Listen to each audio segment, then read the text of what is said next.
여러분 안녕하십니까. 성경 속에 있는 진리를 탐구해보는 기독교 강요 시간입니다. 오늘은 15항, 여기에서 말한 주장을 반박하는 듯한 성경 구절들에 대해서 하나님의 선택, 이중 예정, 구원할 자는 구원하시고 멸하기로 작정하신 자는 멸하신다는 이중 예정에 대해서 반대하는 듯한 성경 구절이 몇 군데 보이는데, 그것에 대해서 살펴보도록 하겠습니다. 먼저 칼빈이 말하는 이런 하나님의 그 예정과 선택, 그리고 구원의 어떤 완전성, 이런 것에 대해서 이제 핵심은 뭐냐 하면 하나님의 절대 주권입니다. 왜냐하면 사람들이 열심을 내서 하는 일들이라는 것을 보니까 열불이 터지고 저게 말이 되나 싶을 정도로 너무 하더라는 것이 칼빈이 살았던 시대의 캐톨릭의 종교의 모습이었습니다. 구원이 무슨 애들 장난도 아니고 줬다가 뺐다가 하는 사탕도 아니고, 돈을 마지금 많이 가지고 오면 그거 만나는 구원, 녹지도 않고 줄어들지도 않는 점점 커지는 그런 마법의 사탕을 주고, 힘없고 약하고 교회 나오기 사정상 어려운 사람들이 오면 작은 눈깔 사탕을 주고 그것조차도 입에 들어가면 즉시 녹아버리는, 이거 생색을 내는 거죠. 참 답답했던 겁니다. 당시에 카톨릭이 가지는 교회의 행태라는 것이 그랬습니다. 그게 이게 종교가 권력의 힘을 입고 권력의 문지기가 되고 또 권력의 최고봉이 되면은 인간의 그 욕심이라는 것이 거기와 함께 맞물리면서 이렇게 변해가는 모습들이라고 할 수 있는데, 사사기의 시대의 모습과 별반 다를 바 없었다라고 할 수 있습니다. 지금도 종교들이 이제 그런 면이 있습니다만은 당시에는 더욱 심한 시대였다 할 수 있습니다. 구원이 이제 무슨 교회가 나누어주는 그런 눈깔 사탕에 대해서는 안 되지 않겠느냐 해서 구원의 절대 주권, 하나님이 창세전에 작정하고 예정하셔서 그리고 선택하셔서 때가 되어 부르셔서 하나님이 기르시고 먹이시고 입히시고 자라게 하셔서 영원한 생명에 이르게 하시는, 사람의 힘으로 가타부타 못하게 하도록 한 것이 이제 칼빈의 말하고자 했던 구원론의 핵심이다라고 할 수 있습니다. 인간이 교회의 주인이 될 수 없다는 것이고, 국가 권력도 교회의 주인이 될 수 없다. 교회는 하나님의 것이고 이 세상은 곧 하나님께서 통치하고 다스리신다 하는 이야기를 이제 하고 있는 거예요, 칼빈이.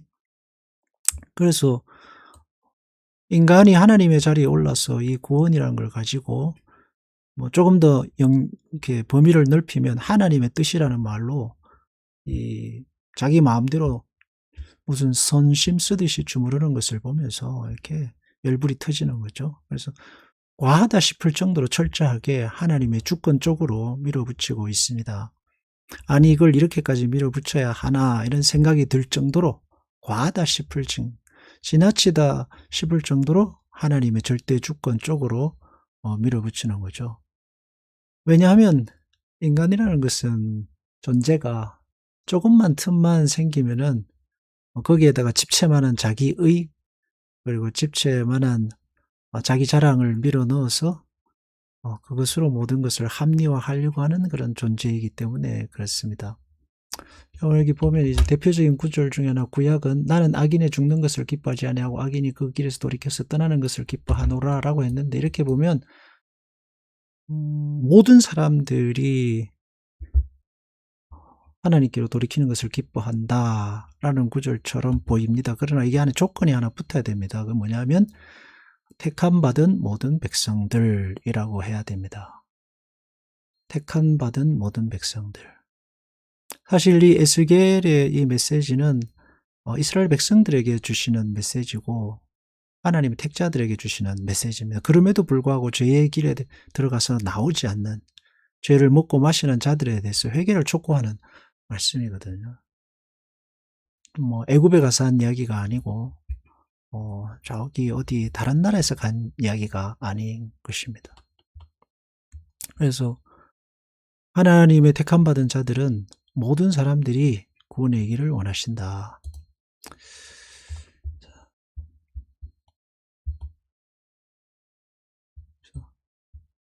한번 읽어보면 그러므로 예언자가 죄인이 죽는 것을 하나님께서 기뻐하시 한다고 가르치는 목적은 신자들의 그들이 회개하기만 하면 하나님께서 언제든지 용서해 주신다는 것을 보증하려는 것이다. 여기서 신자들이라고 되어 있습니다.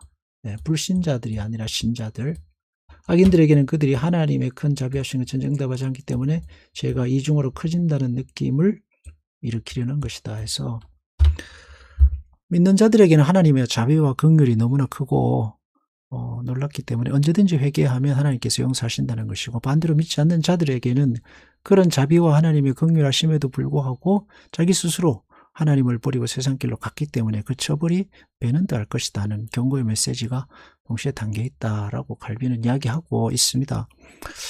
이제 이런 모든 사람이 구원받기를 원한다 하는 내용들이 여기도 있고 디모데후서에서 나오는데, 이제 그런 내용들을 가리켜서 이제 만인 구원설이라고 하고 또 만유 회복론이라고도 합니다.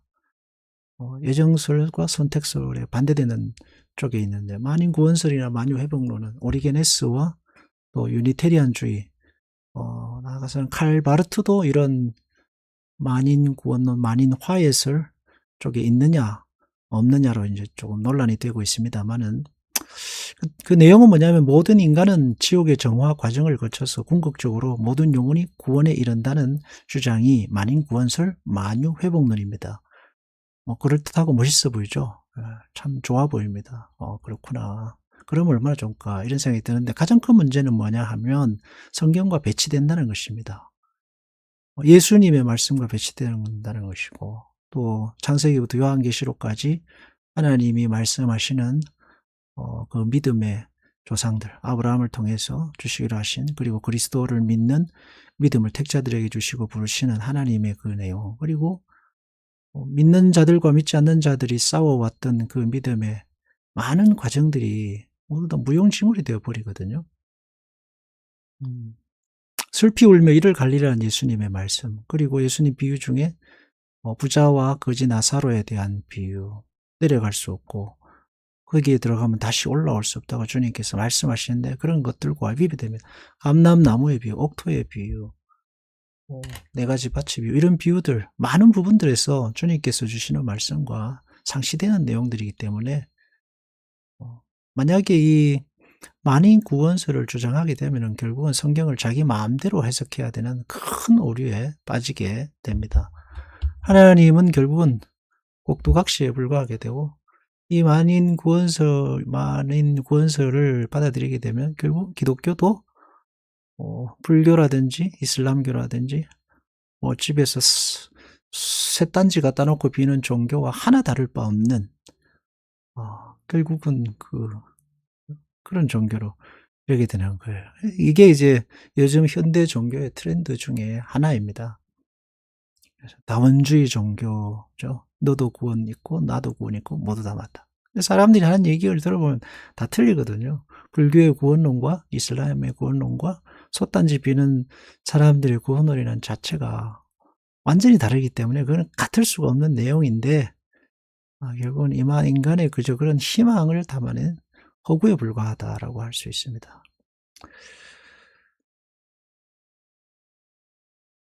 구원이 될 수밖에 없는 이유는 하나님의 절대 주권과 맞닿아 있기 때문입니다.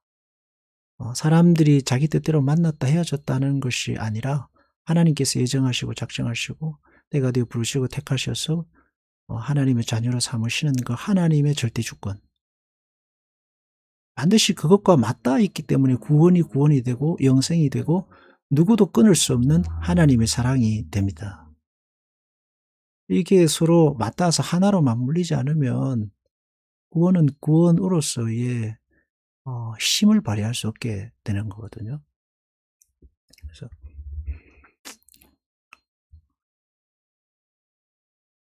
여기 에스겔서 33장 1절도 누구든지 구원의 자리에 이르기를 원하시는 하나님의 뜻은 믿는 자들, 택한 자들은 다 회개하고 하나님께 바로 서기를 원하시는 하나님의 마음이다라고 할 수 있습니다. 근데 이제 의문이 들죠. 하나님께서 구원하시기로 작정한 자는 구원하시고 멸하시기로 작정하신 자들은 멸하시는데 또 모든 사람이 구원 얻기를 원하시는 이런 내용들을 보면은 고뇌에 빠지게 됩니다. 그래서 교리 공부를 하게 되면 명확하게 되는 부분도 있지만 반대로 어려워지고 참 힘들어지는, 참 신앙이라는 것이 우리의 이해의 범위를 넘어서는 부분이 많다라는 것을 발견하게 됩니다. 저 음 저 자신으로는, 개인적으로는 구원받는 자들에게의 모든 구원은 하나님의 선택이고 하나님의 예정이고 또 하나님의 은혜로 하나님의 택하심으로 하나님께서 작정하신 것입니다.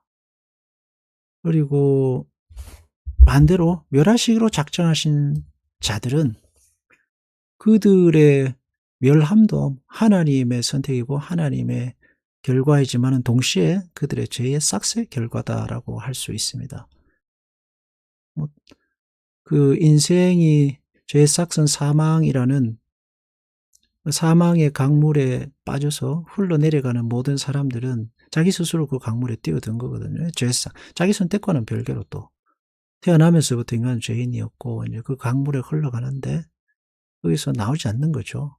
그러나 하나님께서는 손을 내밀어서 그들을 건져내시는 것이고 남아있는 이들은 여전히 자기 선택으로 그 강물에 휩쓸리고 거기서 즐기면서 살아가다가 자기 선택의 결과로 죄의 결과로 저에 떨어진다라고 보아야 할 것입니다.